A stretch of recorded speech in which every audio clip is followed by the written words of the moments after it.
24 BD post চ্যানেলে আপনাকে স্বাগতম। চ্যানেলটি সাবস্ক্রাইবে অনুরোধ রইল।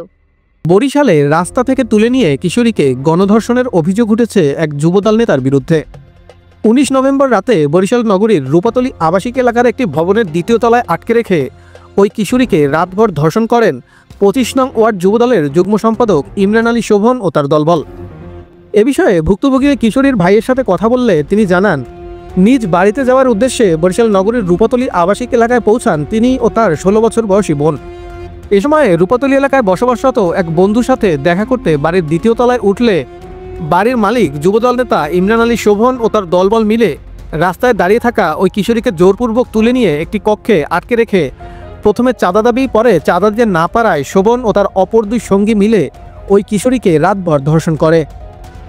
এ সময়ে ভুক্তভোগী কিশোরীর ভাইকেও একটি কক্ষে আটকে রেখে মারধর ও নগদ ৫০,০০০ টাকা চাঁদা দাবি করে শোভন ও তার সঙ্গীরা। ওই আমার সাথে ছিল আমার বোন, তোর ভাই ওর বাসা হচ্ছে ওইখান থেকে কালীজিরার ওইদিকে, তো বলছিল যে ওরে একটু বাসায় দিয়ে আসো, আমার বাসায় দিতে হবে। তো পরে আমার ফ্রেন্ডের বাসা রূপাতলীতে, তো আমি আবার ওই নিচ থেকে উপরে ওর বাসা, আমি গেছি উপরে। তারপরে ওই আমার যে বোন ও নিচে দাঁড়ানো ছিল, তো অনেক মানুষজন ওরা মানে অনেক দিন থেকেই মানে বাইকটা ফলো করতেছে। তো ওই বাইক যখন আমি উপরে উঠছি তখন ওরা মানে আস্তে আস্তে সামনের দিকে আসতেছিল। তো যখন আসতেছিল তখন আমার ও ভয় পাইছে যে মানুষগুলো কারা এইভাবে আসতেছে। পরে ও যাইয়ে মানে সোজা উপরে উঠে গেছে, ও কোনো রুমে যায় নাই। তো ওরে ওইখান থেকে ধরে আনছে।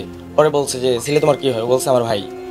তারপরে ওরা আমার একটা রুমে নিছে, পরে ওরে আলাদা একটা রুমে নিছে। পরে আমার কাছে আমার বাইক আটকাইছে আর আমার ফোন নিয়ে গেছে। তাই সারা রাত আমাদেরকে মারধর করছে আর বলছে টাকা দাও, ৫০,০০০ টাকা বলছে বাইকের জন্য। আমি বলছি ও আমার কোনো মানে গার্লফ্রেন্ড না কিছু না, আমার বোন। ওর ভাই ওর ফুল ফ্যামিলি আমার পরিচিত। ওর সাথে সাথে ওর ভাইরে আমি ফোন দিয়েছি। তো মানে এই সময় তো ফোন করে নেই। পরে তারা সবাই গেছে, তাদের কাছ থেকে ফোন টোন যত কিছু ছিল ওইগুলোও নিয়ে গেছে। তারপরে তো আমাদের সকাল পর্যন্ত এইভাবে। তারপরে আমাদের ওই একটা লিখিত নিছে যে সকালের মধ্যে যদি ১১টার মধ্যে যদি ৫০,০০০ টাকা না দেই তাইলে আমার বাইক ওরে দিয়ে দিতে হবে।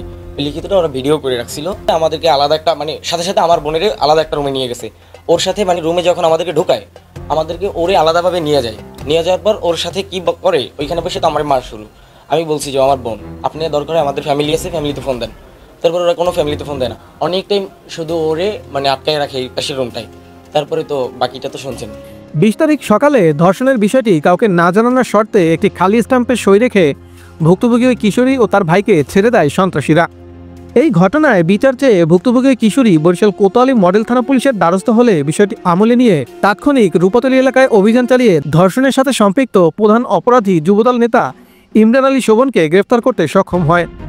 এ বিষয়ে কোতোয়ালি মডেল থানা পুলিশের ইনচার্জ মোহাম্মদ মিজানুর রহমানের সাথে কথা বললে তিনি জানান, আজকে রূপাতলীতে একটা ঘটনা ঘটছে। ভিকটিম তার বন্ধু সাইদকে নিয়ে ঘুরতে গেছিল। তো যাওয়ার পথে ঘটনাস্থলে ভিকটিম তার বন্ধুকে নিয়ে দাঁড়ায়। তার বন্ধু একটা বিল্ডিংয়ের দোতলায় যায় তার আর অন্য বন্ধুদের সাথে দেখা করার জন্য। ইন দি মিন টাইম পিছন থেকে ৩-৪ জন বখাটে আসে ওই মেয়েটাকে ভিকটিমকে দোতলায় নিয়ে যায় এবং দোতলায় গিয়ে তার কাছে ব্ল্যাকমেল করে। একটা পর্যায়ে তার কাছে চাঁদা দাবি করে ১.৫ লাখ টাকা দেবে, না হয় তোমাদের জায়গা থেকে ছাড়বো না। এবং তার একটা মোটরসাইকেল ছিল ভিকটিমের বন্ধুর, মোটরসাইকেলটা আটকাই রাখে এবং পরবর্তীতে চাঁদা দিতে অস্বীকৃতি জানানোর পরে তারা ভিকটিমকে অন্য রুমে নিয়ে যায়। অন্য রুমে নিয়ে পালাক্রমে ৩ জনে ধর্ষণ করে এবং পরবর্তীতে আমরা ভিকটিম আমাদের থানায় এসে অভিযোগ দিলে আমরা ঘটনাস্থলে গিয়ে মোটরসাইকেল উদ্ধার করি এবং ২ জন আসামি গ্রেপ্তার করি।